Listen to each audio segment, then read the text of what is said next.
Computex 2020 wouldn't be possible without our sponsors, Samsung, Corsair, MSI, and Synology. What's going on, everyone? My name is Greg, and we are here at CES 2020 for our first official video here in the Corsair suite. This is a very interesting thing. I want to start with this because it's unorthodox, but it's very cool. So this is called the Big O, and on one side, it's your typical gaming PC, right? You can, specs range from Ryzen 5 up to the killer Ryzen 7. I'm sure you could probably even get Ryzen 9 and Core i7, Core i9 in here. You guys understand that aspect of it, but Kyle, if you swing on over to this side, this is where things get interesting. So that is an entirely different, separate system, but it's not a computer per se. It's actually a console. And more specifically, that is an Xbox, the Xbox One board in here. It's literally a console on the other side of this PC. I have to just put it plainly. And that means that you can be running a system on one monitor, a console on another monitor, or a TV. You can even have an optional capture card included. And what's cool is like Corsair now has acquired these different brands. So Origin, Elgato, they're all working together now because they're all under the Corsair family. So you can include an optional Elgato 4K 60, and you can capture your console gameplay on your PC, which is what this is. So let's see if I can get some shots of this if I'm just driving around. So you can see I'm just playing like normal on my console. And then Kyle swings on over to the left, and you can see it's being streamed over the capture card to the computer side of the dual system. It's just really, I'm not used to describing things this way because I've never seen a console gaming PC hybrid. But this is a really cool start to something that I think is going to take off in the next few years. I want to know what you guys think about this in the comments below. Now, it seems like all of this was kind of orchestrated years ago because coincidentally, apparently, like, they have console integration into a PC, and they also acquired Scuff, which makes console-style controllers.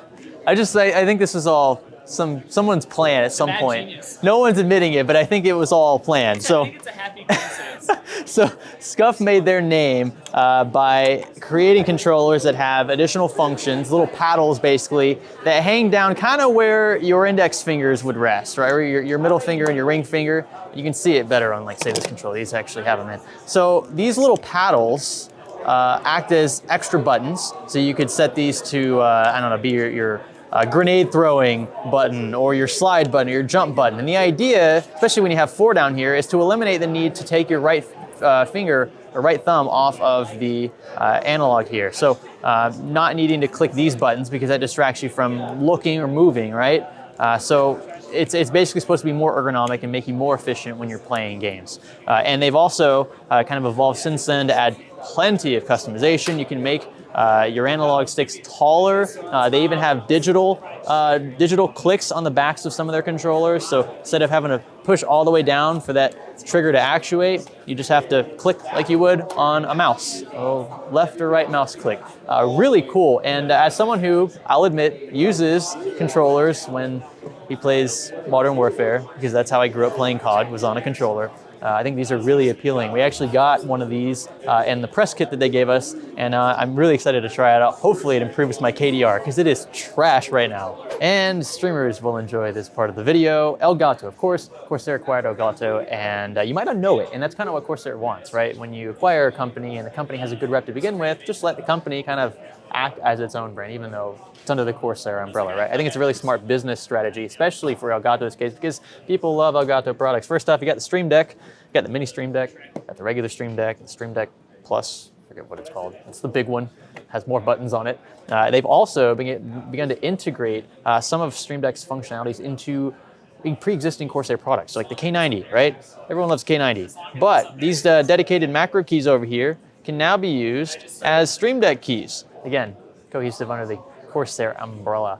It's kind of what they're going for here. Also, more Elgato products like the Keylight Air, which is basically a really good lamp, but not just any lamp. It's a lamp you would want to use for your stream. So prop it up on a desk, have it face you, kind of off center, get your nice key, and maybe not a hair light, possibly a hair light. These things can be raised, so you do have that option if you really want. Get yourself good lighting, you can see it right there. And this is, I mean, this is really a streamer's paradise. I gotta be honest with you. I really want at least one of these key light airs because they're just ergonomic. You just plop them on your desk, and the light is so beautifully diffused. It's edge lighting, so it's just seamless looking, and on camera it looks really professional. So if you're a streamer who cares quite a bit about video quality on your stream, if you're streaming to Twitch, you do Q&A, stuff like that, I think the Key Light Air is going to come in really handy. And then lastly, we've got the Elgato 4K60S Plus, which is an external 4K60 adapter, and this will allow you to capture up to 4K60 gameplay from anything, let's say a console, and then you can actually plug in an SD card and it will store all of that video footage onto an SD card to transfer to your PC for editing and the like. So really convenient to do all the encoding in the box. Of course, there also now makes air coolers again. I know, it's been a while since Corsair's been in that market. They've been making AIOs for quite a while, and they've been very successful in that market. So they feel comfortable again branching out into the air cooler space. Once again, this is the A500, and it is a beast. It's got two ML120 fans baked into it. It also has a pretty cool little fan adjustment bracket for each of them. So on each side, you can kind of raise these in little increments, and this will accommodate tall RAM. So if you want to use like Corsair Dominator Platinum, some like beefy DDR4 modules, then you can literally just raise the fan bracket like so without having to worry about those annoying little wire clips. We all know what those are like. They suck. Glad to see they're not included here. Now it's happening in increments, but it's nice to see it happen.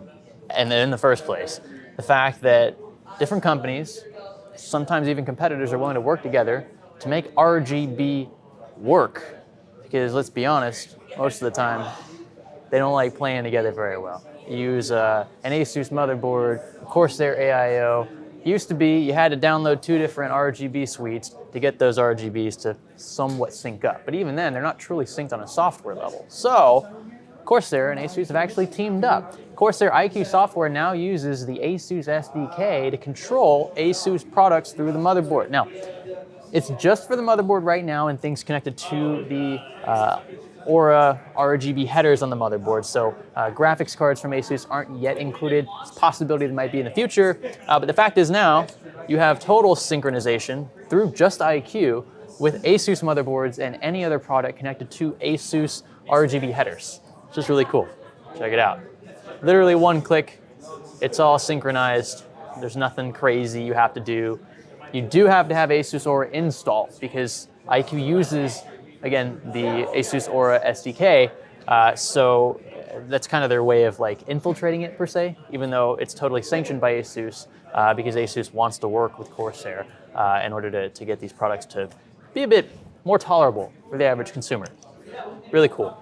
And I want to end with something that I think is super awesome. Still in the concept phase, but these exclusive Capellix LEDs here, they are, I don't want to say engraved, but they're like embedded, I guess is the right word, into the tempered glass around this case. And no, you're not looking at a reflection. Those are actual LEDs that are baked into the tempered glass. And you can, of course, control all of that with Corsair's iCUE software, which makes this entire build just look, I don't know. It's like, what, a Las Vegas build? I don't know how else to describe it. It looks freaking sexy. And you can see in the iCUE software, you can try all kinds of crazy lighting schemes. I got this one set up perfect. I don't want to touch it, but you can control really everything. You can control individual LEDs, cool, unique animations with this. I'm feeling like a Matrix, like green rain theme. You could definitely do that with this as well. Still in the concept phase, but I'm really hoping this comes to market soon because it's tasteful. I mean, obviously it's pretty glitz and glamour, but it's unique. You could do a lot of cool stuff with this, kind of like how you could stick a monitor per se, like an LCD into a tempered glass panel and kind of run your own effects. This is, I think, a little more conservative, definitely more conservative, but it allows you to still see components inside of your case as well. And you can even use these lights to light up those internal components. So if that was what you wanted to do, there you go. Many options to choose from with this setup here. And yeah, hoping concept around becomes something tangible here in 2020. Not sure yet. I'm gonna mess with them a little bit, see if they can give us something soon. All right, well, it has been a day. I'm gonna have myself a churro. Thank Corsair for sending us to CES 2020. It's a good churro. Best part so far. I'm just kidding. Thank you guys for watching. I'll catch you in the next one.